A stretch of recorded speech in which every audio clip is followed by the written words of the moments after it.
Gambito da dama aceita variante com A6.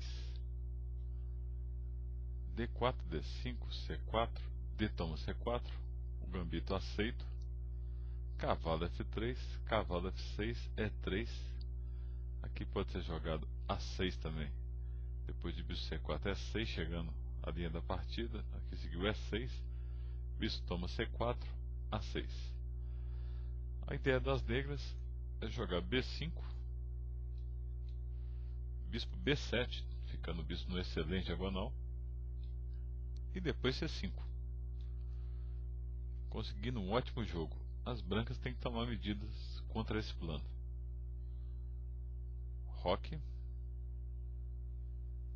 C5, e aqui bispo B3.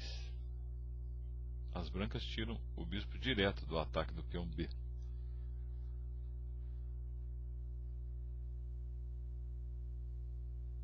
C toma D4. Aqui também é muito popular B5 direto. Depois de A4, B4 como Onischuk e Shirov. C toma D4. Claro que cavalo toma D4. Levaria uma estrutura completamente simétrica de peões, com tendências de igualar. Depois de E toma D4. As brancas ficam com o peão isolado D4, que é uma característica dessa linha. Devem procurar um jogo bem ativo e o lance D5 no momento correto, evitando entrar no final inferior. Cavalo C6, cavalo C3, bispo E7. Nós vamos seguir a partida Bacrot e Lenier Domingues, o cubano, jogada em 2008. Bispo G5, roque, dama D2, cavalo A5, bispo C2, B5. O Lenier já havia jogado essa linha antes e tinha seguido dama F4. Numa partida do Kramnik Anand, aqui foi jogar torre A7. E depois de torre de AD1, bispo B7, D5, esse é o grande truque dessa linha, seguiu bispo toma D5, cavalo toma D5, E toma D5, dama H4. A pressão aqui na ala do rei é muito forte, depois do avanço temático D5. H5 tem que defender o ataque, torre de F1, cavalo C6, G4, ameaçando de novo, caso tome, bispo toma F6, combate H7, dama D6, G toma H5, dama B4. E depois, mesmo das trocas de damas aqui, quando dama toma H4, seguiu H5, dama toma H4, cavalo toma H4, cavalo E4, H toma G7.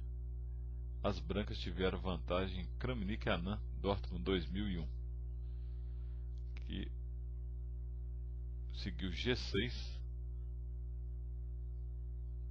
dama H4, agora a ala do rei está mais defendida, né?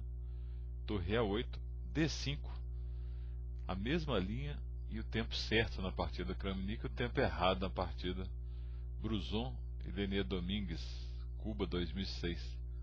Depois de cavalo toma D5, cavalo toma D5, E toma D5, torre de A é 1, cavalo C6, o Lenier tentou torre toma E7, torre toma E7, cavalo E5, cavalo toma E5, bispo toma E7, dama C7. As negras ficaram com o peão a mais e nesse caso com vantagem. Voltando à partida Bacrot e Domingues, depois de torre de AD1, seguiu B4, que é um lance radical para tentar resolver os problemas de passividade das negras. Mas cavalo toma C4, cavalo C4 é mais jogável.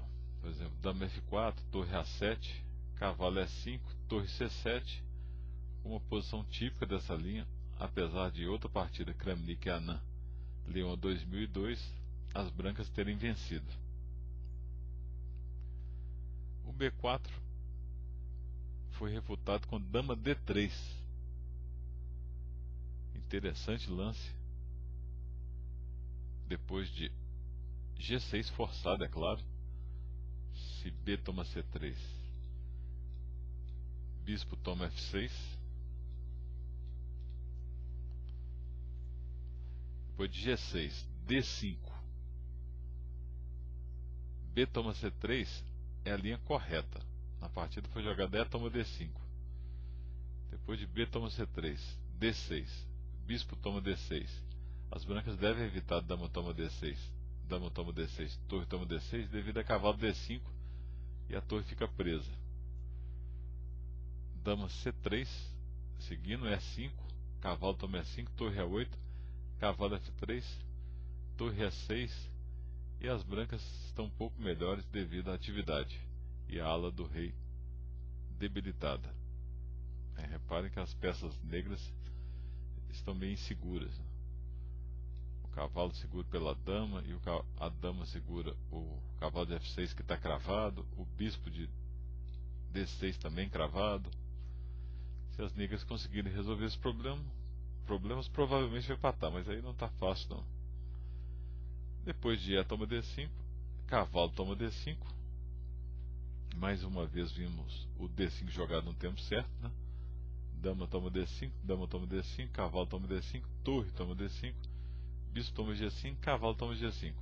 Simplificou a posição, mas agora caímos num tema estratégico moderno.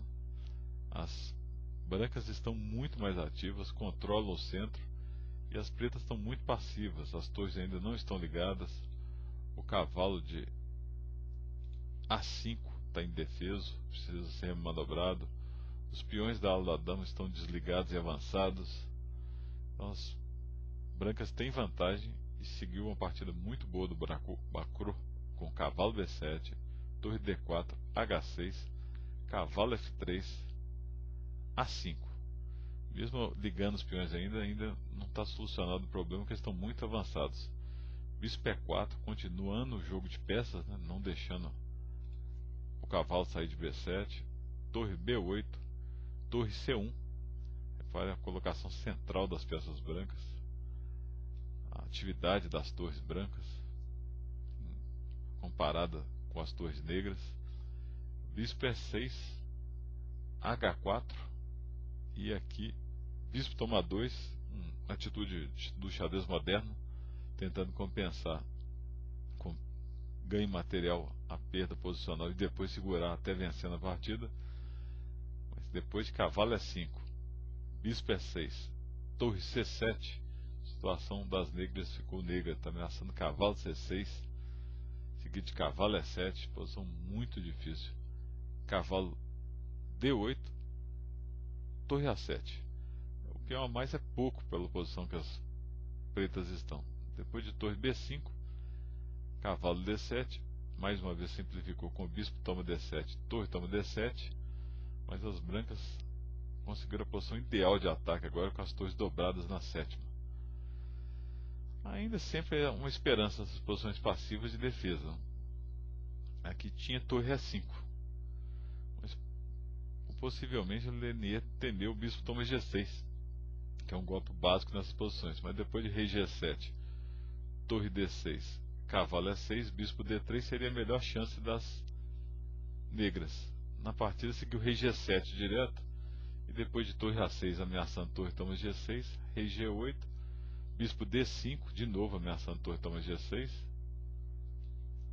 rei G7, G4, torre A8, rei F1, cavalo não consegue nem mexer lá embaixo, torre C5, torre A8, aqui tinha que jogar rei F6, e as brancas ainda teriam que achar os lances tipo bispo B3, torre C1, rei G2, torre B1, bispo toma F7, torre E7, bispo toma G6, torre toma D7, bispo toma B1 para ganhar uma linha não muito fácil, mas depois do erro torre C1, rei G2, torre C2, bispo toma F7, as negras abandonaram. Está caindo o cavalo, e se o cavalo sair, cai a torre de A8.